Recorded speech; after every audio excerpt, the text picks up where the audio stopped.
everybody for attending today. Our speaker, Laura Rubin, has spent more than 25 years working on environmental protection, policy, and conservation issues. She has worked since 1996 as Executive Director of the Huron River Watershed Council, which she oversees a staff of 15 professionals and more than 500 volunteers dedicated to protecting and restoring the river for healthy and vibrant communities. She has served as a board member or advisor to local, state, and national organizations, including the Michigan Environmental Council, the Alliance for the Great Lakes, the U of MC's External Advisory Board, and the City of Ann Arbor's Greenbelt Commission. For her national leadership in river protection, she received the River Network's 2013 River Hero Award. She earned master's degrees in business administration and natural resource policy at the University of Michigan, Environmental Research Building and Institute, and a Bachelor of Arts in Business Economics from Colorado College. And here is Laura Rubin to give us a speech on PFAS. Thank you.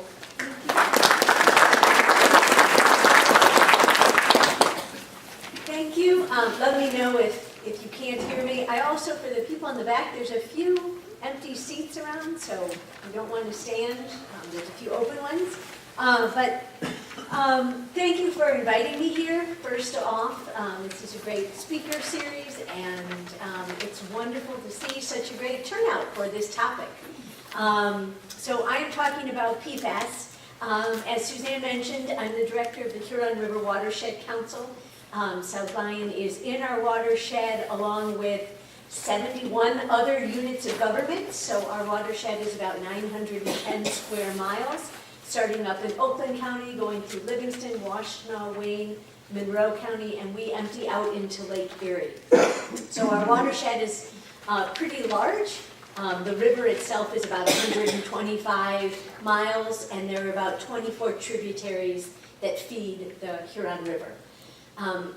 Our organization, for those of you who aren't familiar with us, we have 13 staff members. We have an annual budget of about a little over $2 million. We protect and restore the entire watershed, so not just the river, but all the lands that drain to it, for healthy and vibrant communities. For some of you who have volunteered with us in the past or been engaged with us, we do a lot of science, we do a lot of monitoring. That's really the foundation of our work, because we need to know what's going on in the watershed and the river, what's happening on the lands that drain to the river, and what's happening in the river itself. That then informs what we call sort of our technical assistance. We do a lot of watershed management planning, a lot of work with our local governments on zoning and master planning, and then we do a lot of public education and outreach. But today I've been asked to talk specifically about PFAS. This was an issue that a year ago, if we were standing in this room, people would have said, "P what?" This is really a new issue, and it's come on us so quickly. This was an issue that I had first heard about maybe 10, 15 years ago as what we would call an emerging contaminant. But you will hear as we go on, this isn't emerging. We've had these chemicals in our environment for 50 to 60 years. It's just that we're now starting to understand the implications that they have when they're showing up in our groundwater and our surface water. So this first slide, I wanted to sort of give you an overview of what I'm hoping that you get out of the talk today. I'm hoping to cover these topics in general. So as I talked about, PFAS is the large family of chemicals that we refer to. So within that large family of chemicals, we're going to talk today about two in particular that we know the most about, PFOS, P-F-O-S, and PFOA, P-F-O-A. But there are at least, what do I say here, 3,000 of these chemicals that are out there. They were used very heavily in manufacturing, firefighting foam, lubricants, and many very common products that we use, and I'll talk about those. They have been found throughout Michigan and the Huron. It talks a little bit about what we consider an emerging contaminant there. We don't have peer-reviewed human health standards. They're chemicals that are very persistent in the environment, so they're very hard to get rid of. And the standards and regulations are still evolving, and that's one of the things that I hope you walk away with today is there are some things we know about the family of PFAS, but there's more that we don't know about PFAS, and that's one of the challenges that we have on this issue. Here's an overview of some of the uses of PFAS. In Michigan, we really first heard about PFAS up in Oscoda at the Worth Smith Air Force Base, and that was because PFAS is used very effectively in firefighting. And so when they do training up at the Air Force Base, they're using a lot of firefighting foam. It ran off and contaminated the groundwater. Similarly, the next case that was very large in Michigan was over in Rockford, Michigan, near Grand Rapids. This was the Wolverine Shoe Company. PFAS is used extensively in waterproofing. Gore-Tex, Teflon, pans, Scotchgard, it's on all of our carpets, on many of our clothing. And this was at a Wolverine Shoe Company, and the PFAS had run off and contaminated the drinking water and the groundwater and also the Rogue River. So we've started to hear more about PFAS in Michigan that has been in the groundwater. The Huron is a little bit unique in that we have it in our surface water. Similarly, if you look back when I first started hearing about PFAS, I started saying, where else have I heard about it? Minnesota first addressed this issue probably 10, 15 years ago because 3M is one of the major producers of PFAS, 3M and DuPont. And there was a community in a suburb of Minneapolis, St. Paul, that had a groundwater contamination from 3M. They sued 3M and won quite a hefty lawsuit that helped them clean up their groundwater. I think there was also a case around a DuPont facility in New Jersey. I'm not exactly sure on that. But you start to see just how pervasive it is. I talked about firefighting, I talked about Teflon, Gore-Tex, Scotchgard. It's also used extensively in metal plating, which is, you'll see, one of the major sources that we have. It used to actually be a chemical that employee safety recommended in metal plating, because if you put it on top, it's a surfactant, and if you put it on top of the plating, it minimized the volatilization of the harmful chemicals. And so that's why it's used in the metal plating. But it's in everything. It's in Sharpies and Post-it notes. And we've started to phase it out in the US, but a lot of products that are coming in internationally still have PFAS in them. Here I just talk a little bit about, oh, I'm sorry, you can't see that very well. This just talks about the PFAS cycle, how we're getting it into our rivers or our groundwaters. So you'll see we talk about firefighting, we talk about wastewater treatment plants, because wastewater treatment plants also have a lot of light industry, or what we call industrial pretreatment programs. Our wastewater treatment plants can be major sources of PFAS. And so that's just sort of talking about all the different places that it can get into the environment. So about a year ago, December or November, Governor Snyder signed an executive directive that established MPART, which is the Michigan, PFAS Action Response Team. It was an interagency team by the state of Michigan. It also came with a lot of money, millions of dollars, to set up a new lab that would test PFAS, to have dedicated staffing for PFAS. And MPART, if you Google MPART, you can go to the website. Right now there's a little bit of uncertainty about the future of MPART, because when you do an executive directive, it expires when the governor leaves. And so we have a new governor, and we're waiting right now to see what Governor Whitmer will do on PFAS. But to date, this has been, at least from our point of view, very effective. I have never, in my 25 years of working with the DEQ, never seen the kind of response that I have from this DEQ and the MDHHS and MDNR. They have staff and resources that they've been directing, at least to the Huron, for us. Some other terms that I'll talk about is, one of the things that we don't have is we don't have very good criteria or regulatory criteria for PFAS. Drinking water right now, we have no regulatory criteria. It is one of our top priorities to get this, either at the federal level or at the state level, wherever we can. Right now, all we have is a lifetime health advisory.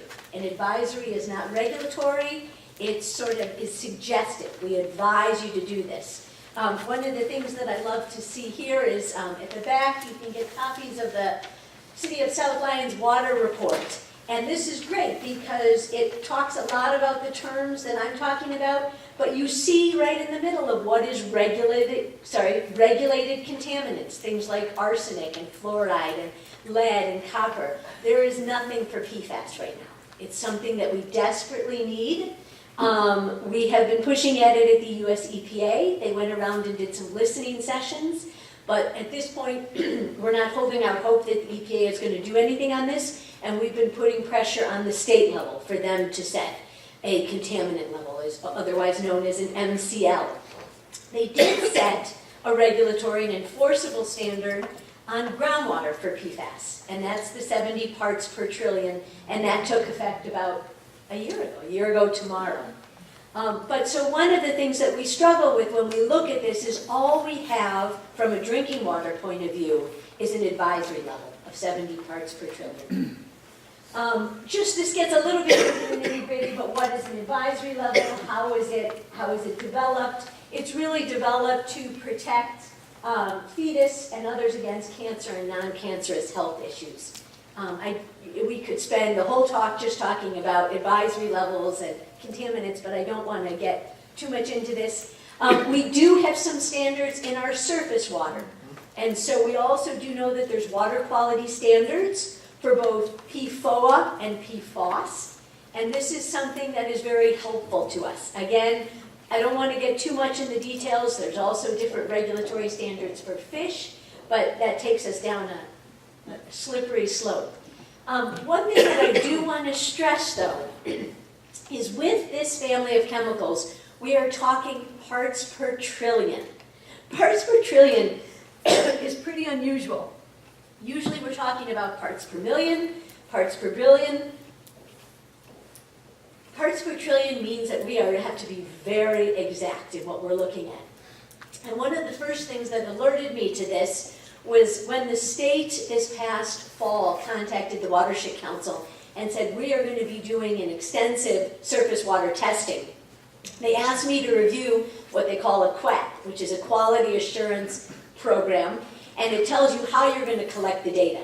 And they wanted our input about where they were collecting it. They had about 18 sites throughout the river. But at the very end, you also talk about how you're going to collect this data to ensure quality control.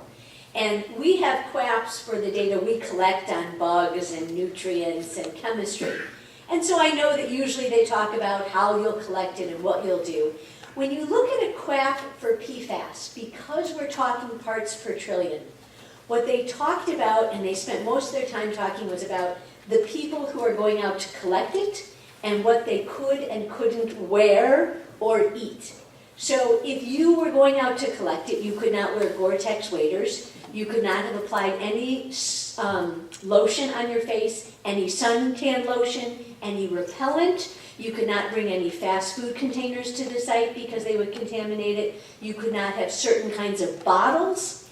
And so it just showed me that the extent that we're looking for this chemical is so small. And you have to be so careful I know that the city of Ann Arbor, at their drinking water facility, when they go out and monitor, they're now wearing hazmat suits. And it scared the public so much that most of them are doing it now at night. Because again, you don't want to have cross-contamination. So I just wanted to stress that there. The health outcomes. Why are PFAS chemicals dangerous to us? Again, we're still learning and need more research on this. But it does alter cholesterol, thyroid disease, colitis, testicular and kidney cancer, it's been shown, and immune system. Similarly, there's been a lot of tests on animals, so it's something that has severe health implications. So under MPART, in the last year, the state has taken on a couple of initiatives. One of those is that they've completed statewide sampling of drinking water facilities from all schools that use well water and all community water supplies for PFAS. So I was just talking to the staff at the drinking water facility, and they were saying that for South Lyon, PFAS came back as non-detect. Most of our communities, they did. There's a few communities that have had hits, and I will talk about that a little bit later. This effort has been expanded also.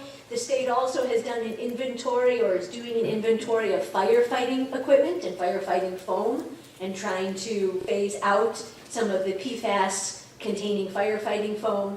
But they really have deployed quite a bit of this monitoring across the state. And if you want to see all of the results of this testing, is all on the MPART website. It's under PFAS response. There's actually a specific part on the Huron, but you can also search public schools, and they're now doing wastewater treatment plants in addition to drinking water. So for us in the Huron, we first learned about this issue because if you're a drinking water facility that's taking water out of a river or lake, and you serve more than, I think it's 60,000, back in 2014 under the Clean Water Act, you needed to start screening for what they call these emerging contaminants, and PFAS was one of those. And when the city of Ann Arbor first started looking at this, they started getting some PFAS hits. And I have another slide that shows that, but it was in anywhere from 2 parts per trillion to up to, I think, 40 was the highest. And if you remember, 70 parts per trillion is that limit. So we started to know that it was there. They started to assess, was it in the river? Was it in the groundwater? It clearly came from the river. The city of Ann Arbor gets 85% of its drinking water from the river. So they've continued to do ongoing monitoring of PFAS. I think they do monthly since 2014. The numbers in 2017 went down considerably. But also over the years, they started to explore best treatment technologies. And really the best treatment technology to get PFAS out is something called granular activated carbon, or GAC. And that's sort of the best control technology we have. The city of Ann Arbor started to put these activated carbon on some of their infiltration. As you can imagine, it's an expensive process, and after it goes through the carbon, you also need to keep replenishing the carbon. So they've been looking at that. It also does take out other chemicals and other bacteria, so it has alternative benefits.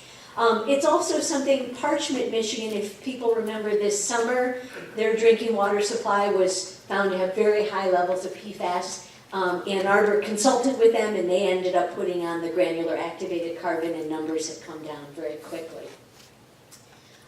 So after those numbers from the city of Ann Arbor, after MPART was initially formed, the DEQ established a Huron River PFAS team. And again, I think I'll need to read you off some of these numbers. But this was the surface water analysis that the DEQ did this summer. I think it was in the month of July that they did it. Up until that point, I kept saying to them, so how do we get a fish advisory if we know we've got this in the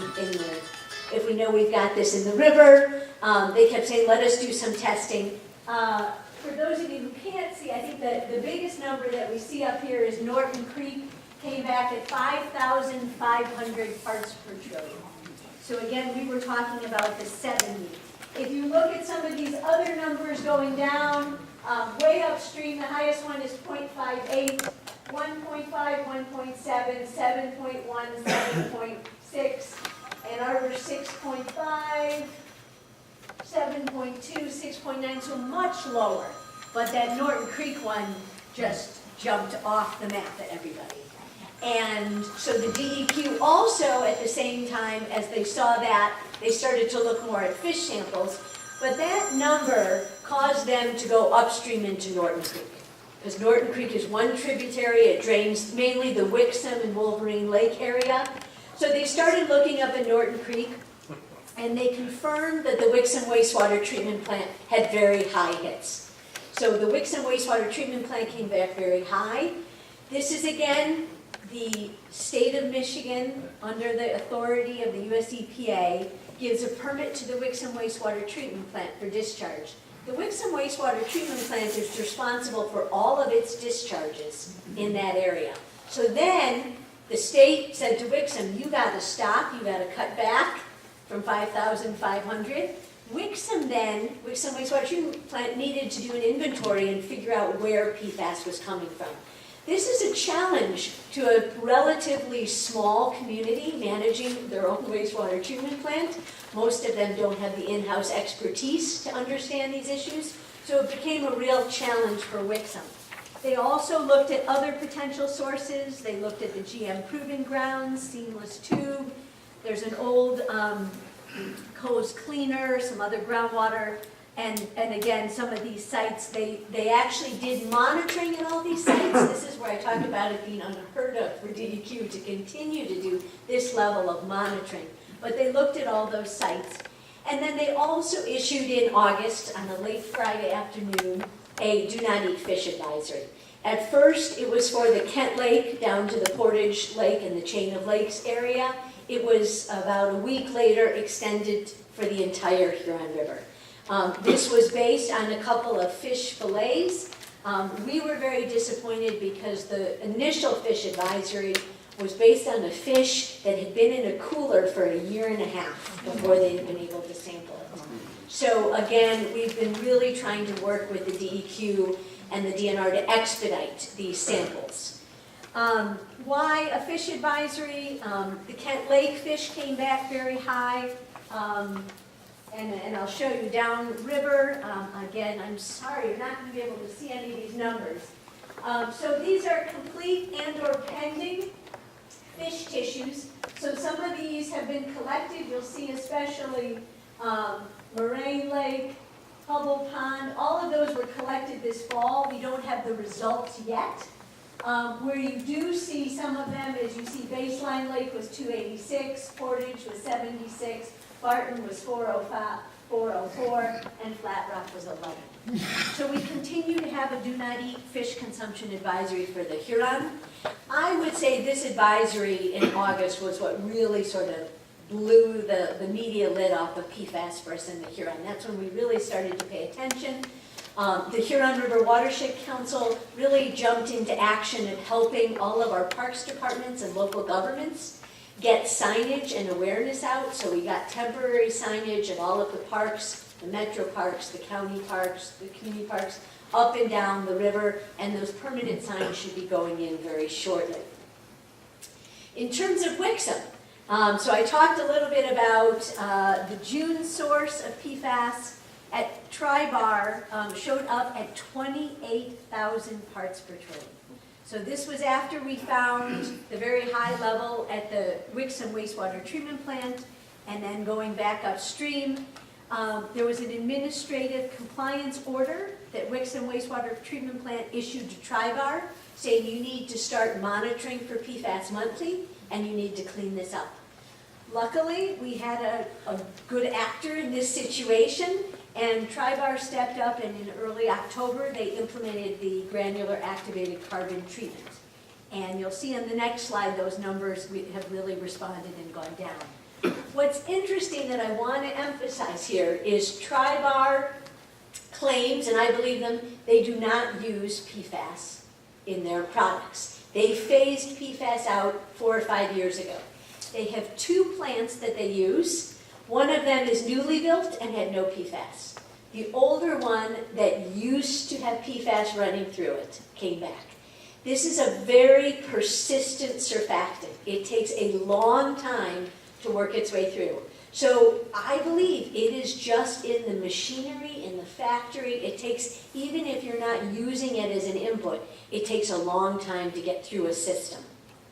So here are some of the numbers that we saw. Again, this is starting back in June, and I don't have the December numbers. I wish I did, but with the holiday, we haven't gotten those numbers back from our partners. But you can start to see that those numbers peaked. You know, we saw in the end of August that 4,800, and they've been starting to come down. And very similarly, those numbers have been coming down in the Wixom wastewater treatment plant. Not quite as fast as we would like, but again, what we're thinking is that they're just stuck on those pipes. You know, once you treat it, what was in the pipe system of the Wixom wastewater treatment plant is going to take a little while for us to filter out. I just want to show you a little bit about the GAC filtration. I know I talked about this, but people always say, oh wow, that's kind of cool. It does take out a lot. It is expensive. The city of Ann Arbor has committed to putting it across the entire plant in 2019. Foam. So this is another issue that got a lot of play in September about PFAS-containing foam. Because PFAS is a surfactant, it stays on the top of the water column, and it gets agitated, especially as it goes over our dams, and we get a lot of foam below our dams. For some reason, PFAS tends to congregate in this foam, so there was actually some testing of foam. The numbers came back very high, and so there was a do not eat foam advisory that went out that I can't say with a straight face because I don't know anybody who eats river foam, but we have used this as an opportunity to talk about keeping your pets out of the river there and avoiding the foam. I do want to mention, there is naturally occurring foam in the river. Foam does occur as the breakdown of organic materials, and especially as you go over dams and get turbulence. So don't always assume that foam is PFAS laden. This slide again, this is more recent data. This was collected the end of October. So this was after Tribar had put in the granular activated carbon. And these are, again, DEQ data, and you can start to see that those numbers are going down considerably. What concerned us in October is the numbers in the middle of the river started going up. And this concerned us greatly. If you look at Ann Arbor's data, this is their data from when they really have been tracking since 2016. And you'll see that jump in the Huron River numbers and in the drinking water in October. And then in December, November, it went down again. So we were very excited that we had found a major source up in Wixom and that we had found a solution. And yet in October, we also realized that's probably not our only source. And there might be also some seasonality with PFAS in the river. And so what this has caused is all of us to start doing more source investigations. Where else might PFAS be coming from? And now we're focusing a little bit more on Livingston and Washtenaw counties. So there's a former Daimler Chrysler facility, there's some wells they're looking at 3 wastewater treatment plants, a few other areas where the DEQ has historical permits and our county public health departments have historical well logs, and they're looking for where we used to have metal plating facilities, where we might have had old firefighting facilities, where we might have had heavy industrialization, and monitoring around that. So in terms of what's next, we are monitoring the progress that we made up in Wixom and very happy about that. Wixom's wastewater treatment plant permit is up, and the Watershed Council is strongly suggesting that we put some PFAS limits in that permit, which hasn't been done up until this point. We're looking at other responsible parties or potential. We're continuing to investigate and monitor in the river. We're continuing on fish analysis. I always get the question of how long are we going to have this do not eat fish advisory? One of the things, again, about PFAS that's good and bad is because it's a surfactant and stays on the top of the water column, it is not accumulating in our sediments. and it's not persistent in our groundwater. So if we can get rid of the sources, it's actually going to flow downstream pretty quickly. So we could get rid of that, and then it would take a couple years of clean fish samples to lift that advisory. They're doing increased residential well samples, and I have another slide about if you're on a well, how you can get some help there. And again, one of the roles that the Huron River Watershed Council is trying to play is engaging the public on this and really trying to be more transparent about what we know about this family of chemicals and what we don't know and what we need. On the firefighting foam, I also always get this question. There is a lot that's being done by the state right now in trying to inventory where firefighting foam is. What happens is firefighters tend to stockpile old foam and use it for training. And that's actually the worst thing for us right now because that's going down our storm drain and right into our wastewater treatment plants. So we're trying to do some education and awareness with firefighting agencies in phasing this out. There was just some progress made this fall at the federal level about firefighting foam too. County health departments. So if you're on a well, so not everybody has their water going through a public system, this is really where our county health departments have stepped up. They permit private home drinking water wells. They have the oversight. Right now, again, they are not monitoring for this. We don't have a regulatory contaminant level for it, but they do have historical well records. And so they know where manufacturing has been. They know where there might be a risk. And I know in particular that many of our counties have been doing some PFAS testing where they think there might be contamination. And the state is talking about stepping up on this. So I'm going to move into a Q&A pretty quickly, but again, sort of this is the general summary that I'm hoping that you're walking away from.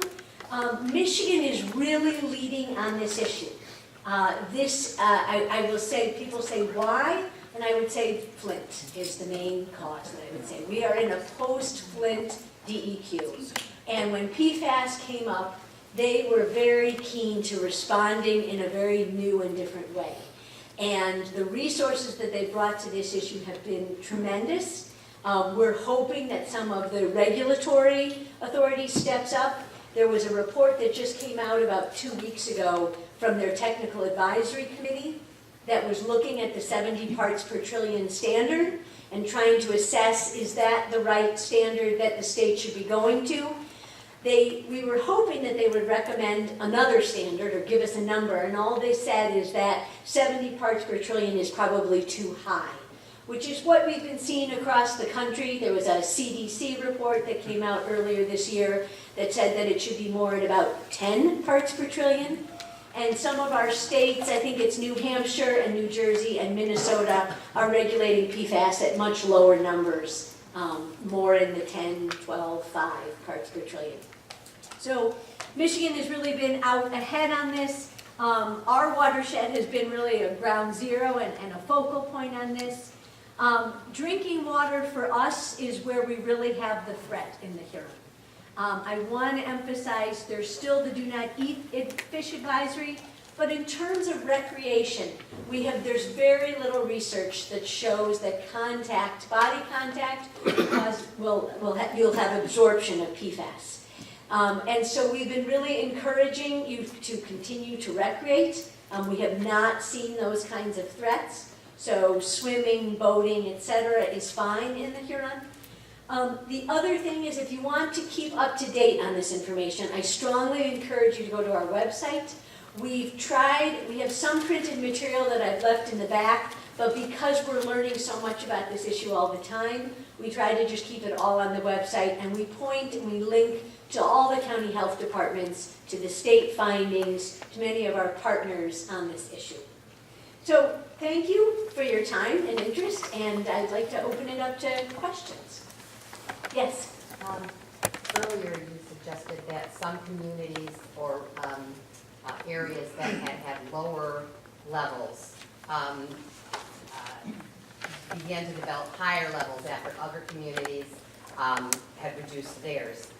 Is that likely due to the flow of the river and possibly it concentrating in some areas and coming from other areas? It could be. From what I've heard from the scientists, they'd be surprised that you'd see that flow down the river. But it could be, because what my thought would be is if we had our highest numbers in June, July, and August, we should have had some of those numbers in August, September, October. It hit October, it's just a little bit too close, but it could be. There's also one of these questions that we just don't know necessarily how it reacts all the time in water, and do temperature extremes change that? You know, so again, this is where we just really don't know. And so at this point, we want to continue to look for where there might be additional sources and rule that out, but also learn more about, you know, in November and December, is Flat Rock going to have very high numbers because it's passing down the system? Yes? What kind of evidence do you have or data that accumulates in the human body or even in fish? And how is it expelled? So there's quite a bit of data. I didn't include it here. The Red Cross has a lot of data about PFAS in blood levels of humans, and that has actually been on a downward decline. I mean, as you can imagine, this PFAS chemicals were used more heavily in the 80s and 90s, and so our body burdens of PFAS should be going down as they've been phased out. I shouldn't say a lot. There's a good breadth of data. I can send it to you if you want. You can look at our website. But there's been different data on, you know, fish, some on humans. A lot have been done also in Europe on body burdens of fish. And that's also some of this, you know, we tend to, at our office, we have on our H drive, sort of all the studies that are coming in that point to, you know, there's some studies that look just at the impact on thyroid or testicular cancer or different issues. They tend to be very focused. Do fish get organ damage and they die because of this? I don't know. I can't say. MDHHS has really been the lead on the fish consumption. That's the Michigan Department of Health and Human Services. And I could put you in touch with a few contact people there who could help. Yes? Yeah. So you said there's zero regulatory criteria right now. Does that include bottled water? There is no regulation on bottled water for PFAS. When I say zero, so the state did set the groundwater, so there is a groundwater level, and then there are water quality standards in a river. So in the river, PFAS is regulated. But for drinking water, there's nothing right now. When periodically people that have wells have them tested, Yes. are they tested for this chemical? They are not.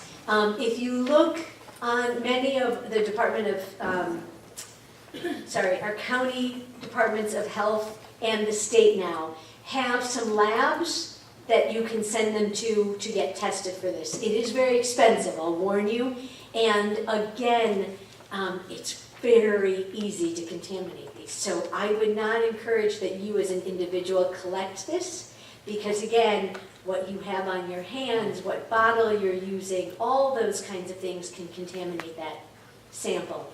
But there is some information on the Department of Health and Human Services, and I don't know about Livingston County Public Health, but I know Washtenaw has information about where you could get this tested. There's also a lot of information on these sites about filters and what kinds of filters work. People always ask me, I think I'll get ahead of it, they always ask me, do you drink public water? I do. I live in Ann Arbor and I drink the water supply there. I know that those levels have vacillated from, I think recently the highest they ever were 35 parts per trillion, and they tend to be around 3 or 4. One of the things that I will say too about this issue, you know, when you look at the Red Cross and our body, you know, our body burdens, it is hard to discern where the greatest threat is. You know, there are studies that show that people who have worked in metal plating facilities who are around this have very high body burdens. They've shown that if you have children who are rolling on Scotch-guarded carpets, they tend to have higher body burdens. If you're wearing a lot of, lotions on Gore-Tex, you're sweating, your pores are open, you tend to absorb it. There is not a lot of data on what is the greatest threat. Definitely, if you know it's in your water, you don't, parchment, Wolverine, all of those, you don't want to be drinking it. But it's very hard, and I think this is one of the things that has caused so much public concern, is the chemicals that we are finding now, and it's not just PFAS, it's other chemicals that have been used in manufacturing or in the environment. We don't know very much about their effects on human and animal health. And this is really what I think is sort of transitioning to the next threats that we have. 1,4-dioxane, PFAS, a lot of these chemicals that we've used in manufacturing are now in our groundwater and our surface water, and we just don't understand. Yes, right here. Yes, could you talk a little bit about the difficulty in testing due to the fact that there's 3,000 different variations of these chemicals? Yes. So, as I mentioned at the beginning, we've mainly been talking about PFOS, PFOS, and PFOA, because those are the two chemicals that we know the most about. So in terms of research, in terms of regulation. There's the other one that's gotten a lot of play is something called Gen X, if I'm right? Sounds like it can't be right, but it's something like that. It's in the PFAS, it is one of them, yeah, it's in the PFAS. And, again, this is sort of the human condition. We tend to, say, oh my God, we've got to ban this, and we go to something else, and 10 years later we find out that this one isn't any better. So we're trying to avoid that. The city of Ann Arbor, for one, has just started testing about 10 other PFAS compounds. And one of the things that they're struggling with, and I'm very sympathetic, is what do you do with that data? So they're getting now PFAS for about 12 compounds. So of course their number is going up, but it's not in the 70 parts per trillion. That's just for PFOS and PFOA. And you have a public that is going, oh my God, these numbers, how do I interpret them? And it really gets into risk communication. We don't know the effects of this. This is where, at least for somebody in the environmental field, historically, our federal government has picked up on doing some of the research here, or academics. And so that's where we're really looking for help in terms of trying to give us some guidance. And if we can't get it at the federal level, can we get it at the state level? But we know very, very little about these. The other thing, and again, I don't know if there's chemists in the room, the main thing I've heard about PFAS is there's short chain PFAS and long chain PFAS. And then there's a real difference about the toxicity of the short versus the long. The granular activated carbon does not get out the short chain PFAS as effectively as the long chain. So, again, it's all these things where you need these specialists that we just don't have. Thank you. Yes, right here. A few of us live on Crooked Lake, which drains into the Huron River, but it's a couple of miles upstream from it. And I was wondering if you know anything about lakes like that, about the fish in the lakes or anything. Do fish swim 2 miles upstream, or? Has there been any testing in South Lyon? The only testing of fish have been in the ponds on the main stream, main stem of the river, with the exception, Livingston County, Moraine Lake is not, Moraine Lake is somebody else help me in this room, it's in a state rec area, it's a heavily fished pond, it's north, so if you can see it, it's up north of Brighton. I think Livingston County Public Health pushed to have this tested because there's a large public access and there's a lot of fishing. That's the only off the main channel lake that I know of that has fish. We have had a lot of people call us and say, can I bring in a fish? I've got a fish in my freezer. It's something, again, that the DNR is doing, and they have very exacting standards about how they do it. What I would advise, if you're concerned about your lake, I would look or call your county health department and look at historical land uses around that lake and see if there's been metal plating facilities, pulp and paper manufacture, or any firefighting training facilities. If it's mainly been residential or even ag historically, I would think you're fine. Similarly, another thing that people have tied them to is the state has really gone through and they've done every drinking water facility, every wastewater plant, and every school. So you can look in South Lyon and the surrounding communities and see the results of all those tests. And that will also give you a sense of your community. Discharge test? It's discharge if it's a wastewater treatment plant. Yeah. It's an intake if it's a groundwater drinking water facility. Yes? Have your studies gone out into Lake Erie at all, or into in the fish, or into the Great Lakes? Great question. Are any other Great Lakes concerned about PFAS? I know of no studies that have been done in Great Lakes fish. I might just not be aware of them. I do not think that the state of Michigan is doing them. You know, this is again where, because the lakes are managed by, you know, the IJC or whatever, I'm not aware of any. I would hope that, so the state doesn't have their PFAS lab up and running yet, and I think it should be in the next year. So I think most of their samples are being sent to California and a few labs that are really overrun. I would hope that as we start being able to get more labs, the cost will come down, but we might be able to look at some of these large things, but I'm not aware of anything. I can look in, the Great Lakes Fisheries Trust might be looking at this issue, but you know, because Michigan is so far ahead, it's very interesting to me. We get calls all the time from other states who are just getting into this issue. So I don't even know that there's much awareness. Just last week was the first time the Washington Post carried a big article about PFAS. And it's really one of the first times I've seen a big national newspaper starting to pick this up. Yes? Hi, I'm Wes Nakagiri. I'm a county commissioner from Livingston County. I think it was Welcome. discussed whether or not that there was testing information on the Livingston County website. I'm pretty sure there is. Okay. Somebody checks it and it's not, get a hold of me, we'll make sure it gets up there. Okay, yeah, Matt Bowling has really been leading a lot of the efforts at Livingston County Health Department, and I would encourage, if you're concerned about it, to contact him. Matt Bowling, B-O-L-A-N-G. Yes? So, from what I gathered, you're directing people to use granulated activated carbon to help treat this. Is there a protocol for these, getting rid of that granulated activated carbon that's now laden with the PFAS? Because now we're not doing anything. We're just creating a second Yes. So it also comes up, and again, any of the wastewater guys can help with this. From what I understand, there is some kind of a cleaning process for this charcoal, and then some of it is disposed in a landfill or a hazardous waste landfill. For the cities, yeah, you can't, a consumer that has a granulated activated filter at their house, It's a good question. some regulation for that. I don't know. I don't have a filter on my faucet. I don't know what you do with them after you change them out. I do You know throw them away. you throw them away, Yeah. so they go to your landfill. Exactly. Yeah. So if we're directing people to do that as a treatment, should there be some other type of recycling program that's for that, so we're not creating an issue?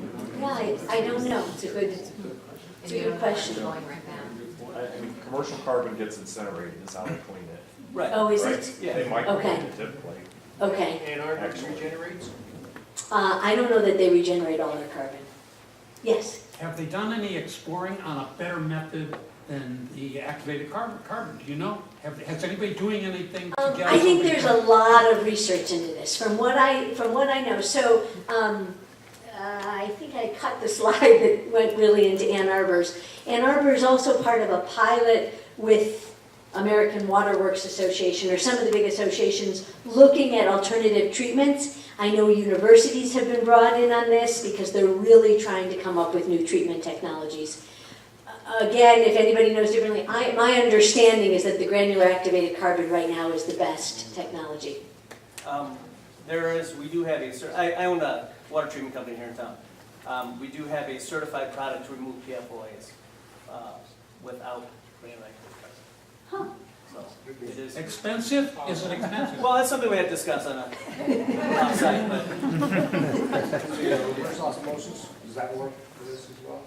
Not that I understand, nor the UV, I know that, I don't think that works either. And again, it's like, this is where, like I meet with engineering students, I was like, wow, you want to go into an industry where you can make a lot of money, start figuring out how you can, more cheaply monitor for PFAS and treat it, because, it's going to continue. I also understand the granular activated carbon gets out also the cryptosporidium. Is that right? Some of the micron rating, but yeah. okay, so it's one of the things that it has become a blanket for taking out many contaminants. So I have a question. You mentioned the Red Cross. Yes. So if they're aware of this, do you know people who donate blood, if they go to give it to somebody, is it screened for that then or not? No. So, I love these questions because they're all sort of that next iteration. I just saw a study 2 days ago that asked that question, is Red Cross screening? They are not. There was also a question that got to this, how do we get PFAS out of human blood? It was mainly donating and bloodletting. There was nothing there that could be done.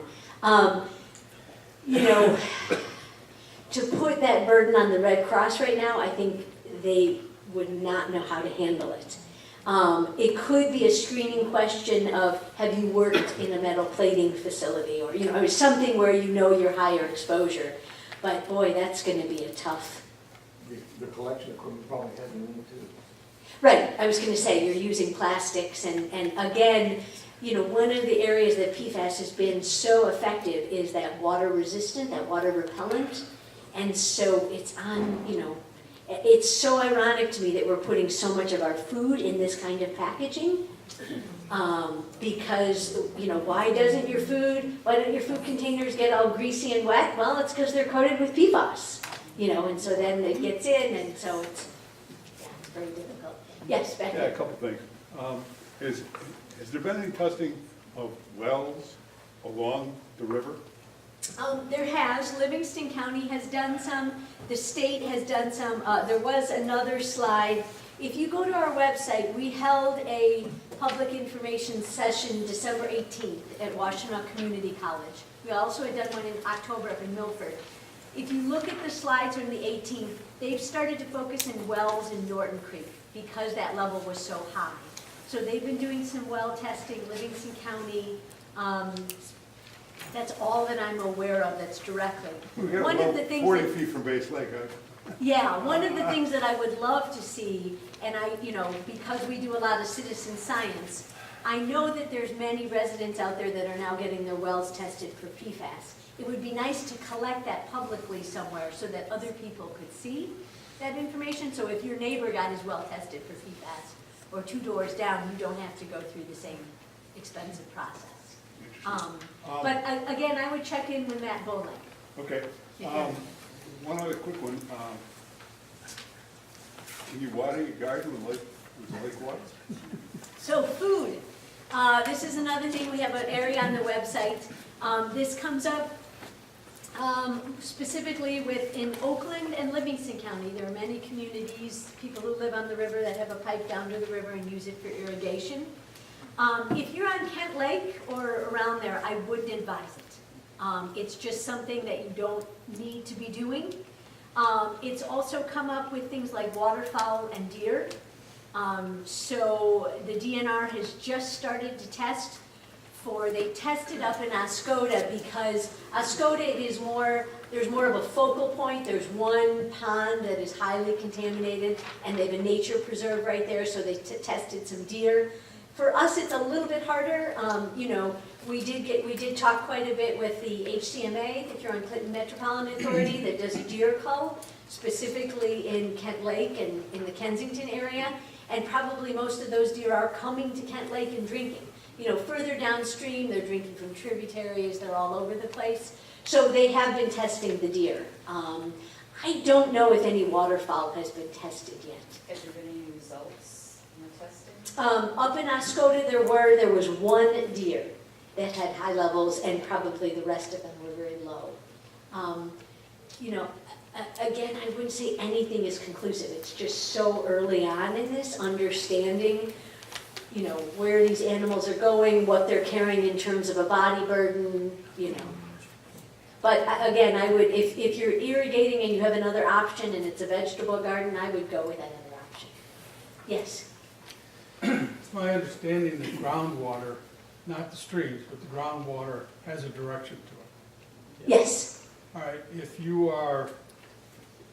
the contaminants are coming down the Huron River, if you're north of that river, it seems like you would have less of a problem unless there was some kind of factory or something that.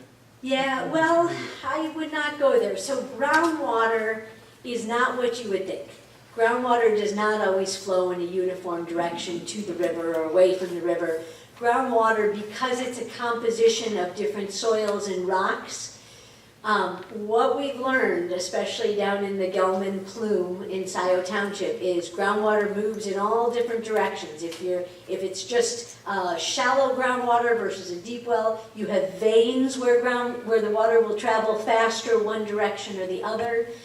So this is where I would really rely more on your county public health and looking at well records and historical records, and not necessarily how groundwater moves. Groundwater is very technical. Where we know it the most are where we have wellhead protection plans and where communities are getting their drinking water from a certain wellhead.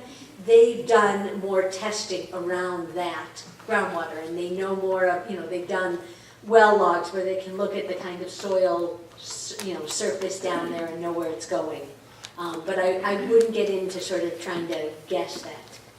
You had a question here. Yeah, in terms of body burden, is there any research to show, is there any research that shows if body burden intensifies as it goes up the food chain?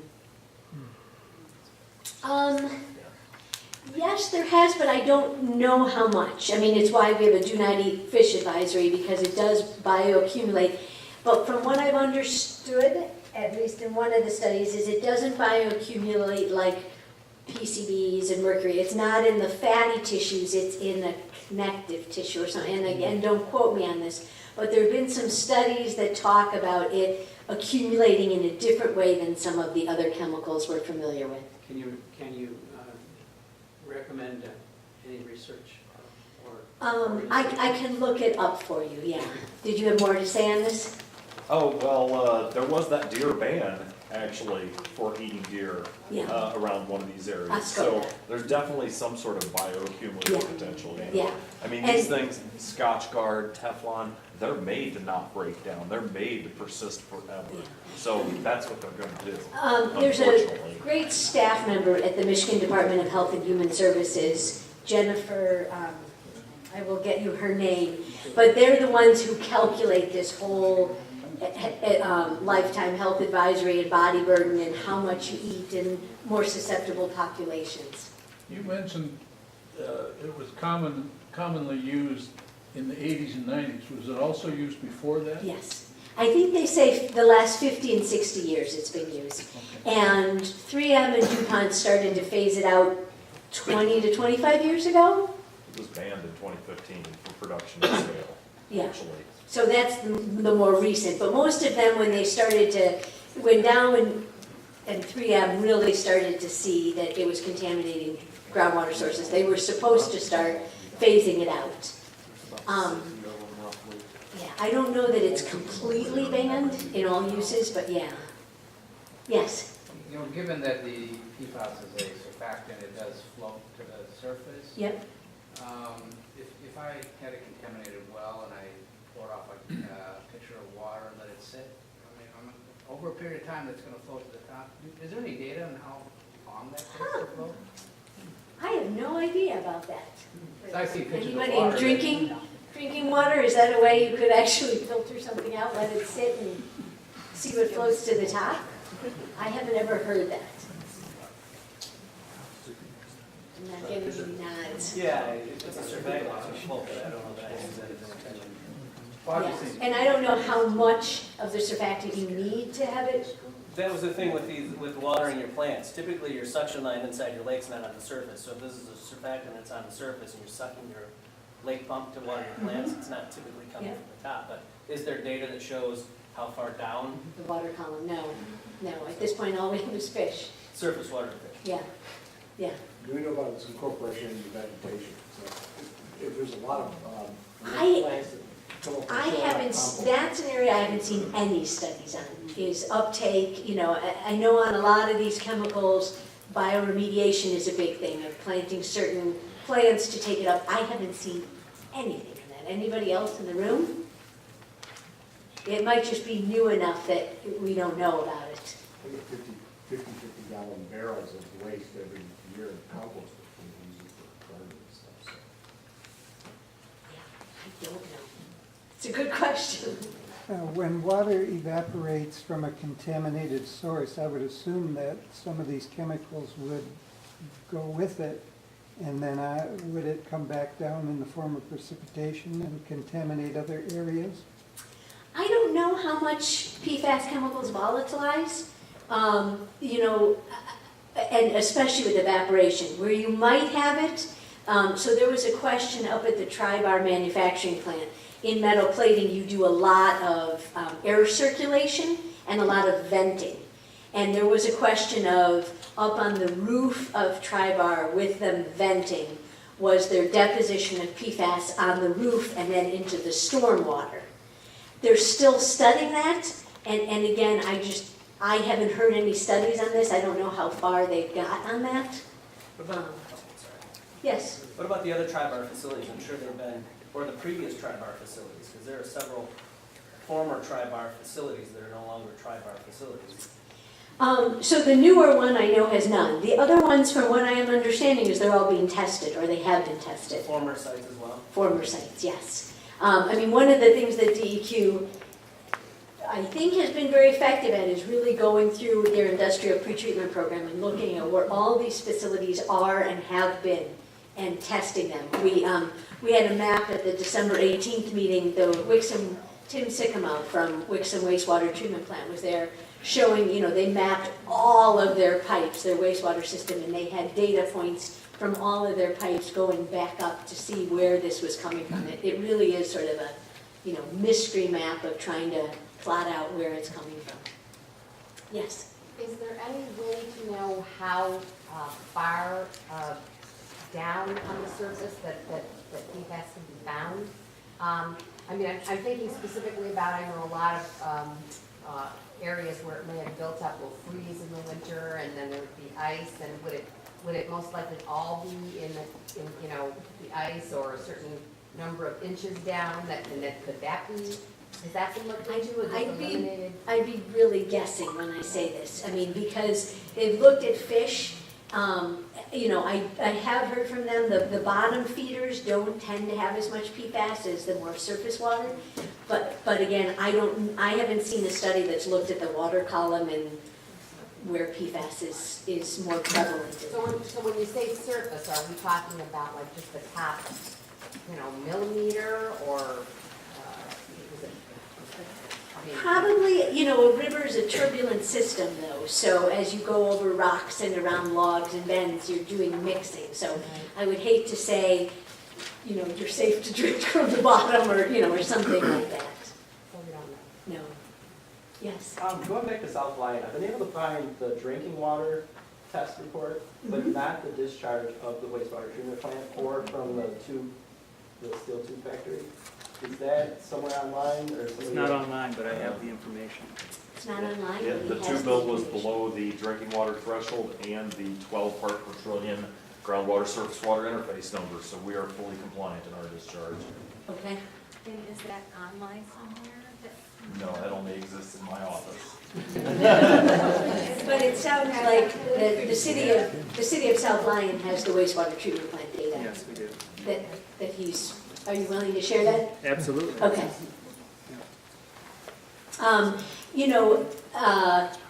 If the DEQ is requiring this information from private companies, you can get this data, it's public.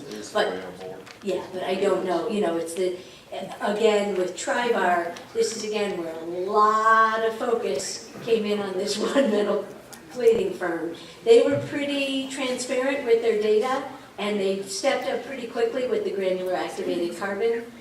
I can't say that, all players would be that way. There was a lot, we had people saying shut them down, shut the wastewater treatment plant facility down, some things just aren't feasible, but they responded very quickly. Yes? And when you keep mentioning surface water, there are groundwater wells that have been monitored that have this in it. Yes. So, the focus here is on surface water, but there are groundwater wells that do have PFAS in them. Yes. The highest levels in the Huron have been in the surface water. Right. But especially when I talk about Ascota and Rockford and Plainwell, those were all groundwater sources. There's been a couple of schools in Livingston County. There have, and they've been, under 10 parts per trillion? They've been within compliance, but Yeah, not they've to say been that very it's- low. It's not And only there's, surface water. Livingston and Washington County both have some schools that have had 8, 10 parts per trillion. One school immediately went to bottled water, some stay on it, Again, it's this risk, what you see as risk. Yes? There, in Lyon Township, there is a factory that recycles aluminum by the truckload. Is it possible that they would be contaminating if they discharge, because there's no water system out there? I would look more to people in the audience who know about that facility. Aluminum recycling hasn't, again, when I talked about the industries that the DEQ is looking at, that's not one that I've heard. I don't know, again, I don't know that they use a lot of surfactants. I don't know that it would be part of it. If you're curious, I would talk to the DEQ district about it, because they've really, they haven't caught everything. There've been a couple where we've said, hey, have you looked at this old plant? And you're like, oh yeah, but they've really been on top of trying to inventory these facilities. And the DEQ established how frequently water is tested in, like South Lyon for the, public water? So that's under the NPDS permit that, South Lyon has about how frequently they test, but that frequency is not testing for PFAS. If South Lyon is going to be testing for PFAS, that would be elective. But they are required to test regularly for lead and arsenic and a whole slew of things. How regularly is that? Is that monthly? The copper and lead, we do it twice a year. And Okay. that's 60 samples throughout the city. And then these The other mer- ones? Yeah, we do mercury that's discharged from our, we do that quarterly, 4 times, and we also do TTHMs, HHA5, those are all in that, they should still be in that chain of that custody that's in front of you, so. So it depends what we're sampling for, and that's regulated by the state, DEQ. It's regulated by the state. So, so that's one of the things is, if we want to start getting PFAS testing done, it's done at the state level. Yeah, in fact, that was done by DEQ and a third party. Yeah. And we didn't even do that sampling. It Right. was sent to Which, California. which I think is best, because right now it's so sensitive. Yes. To have, 1 or 2 collectors or whatever, people who are doing this, I think is the most effective way. DEQ did have one up at Coe's Cleaners in Milford. I think they did have an error where they went back and did testing again, and they tested twice. They did some split samples, and they threw out some samples. So they are finding too that they do have contamination. Yes?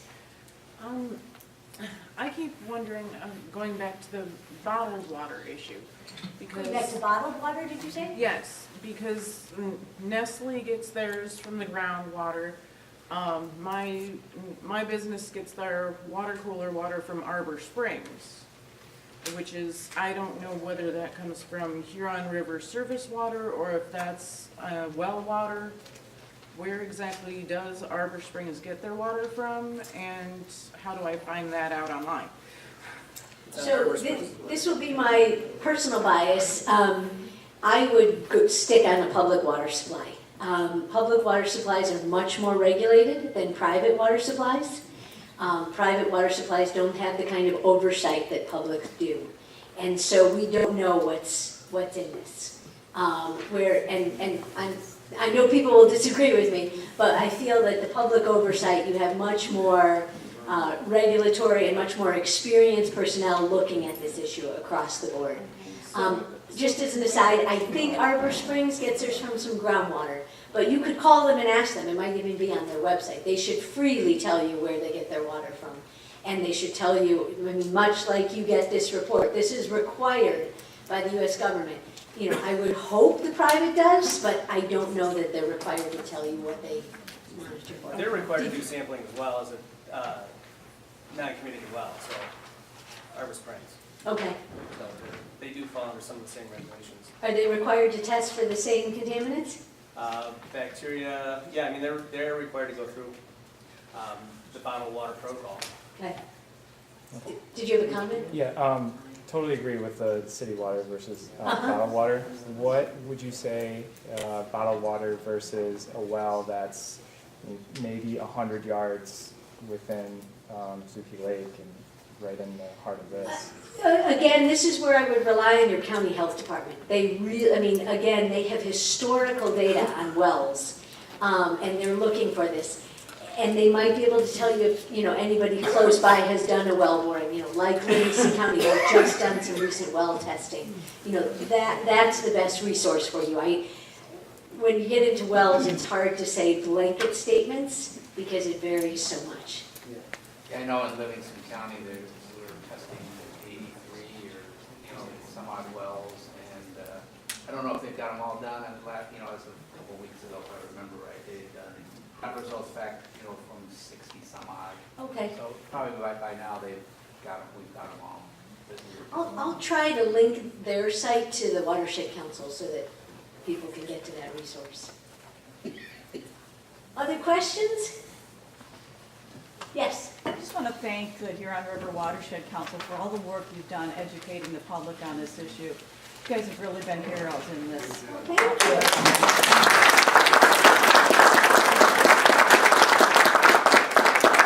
I do have a question. Yes. What effect does it have on your pets? I think I had a slide in here about some of the animal studies. It is, if I was right, it's similar. It's similar to some of the human, I guess that's laboratory animals, isn't it? Development, immune system, liver and kidney. But again, this is back to that research question. Most research on these contaminants is done on, not on pets, is done on small organisms, fish, things like that. So personally, I would probably extrapolate from these, but I don't know of any studies specifically. The Ecology Center also, there's a couple resources that does more on human health. There are also resources out there. The Environmental Working Group does things on alternative products that don't have PFAS in them. There's a couple different groups serving the niches of sort of all the range of this that I would encourage you to look at. Yes? I just wanted to know, is your PowerPoint available on the Watershed website or on anywhere else on the internet? I will share it on the website. The PowerPoint from the last two public meetings is there, and almost all of this information is duplicative. We also, if you want to sit through it, we have a video recording of today, and then also of the public meeting in Milford and the public meeting at Washington Community. On your website? On our website. Also, in our role, we are trying to help people understand this issue. So we've also, held out the idea of if there's a community or a county that wants to do another public information session, we're happy to do it. I think especially as we move into the spring, we might be getting new data in. and that's always a good time. At these sessions, what's nice with the public information sessions, we've had DEQ there, we've had MDHHS there, we've had the operators, we've had Wixom Wastewater Treatment Plant, City of Ann Arbor, and we usually brought in the county public health department. So the staff are there too.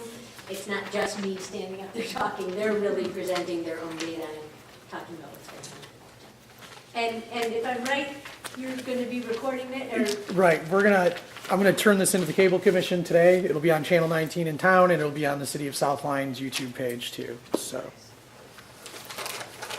Great, thank you very much.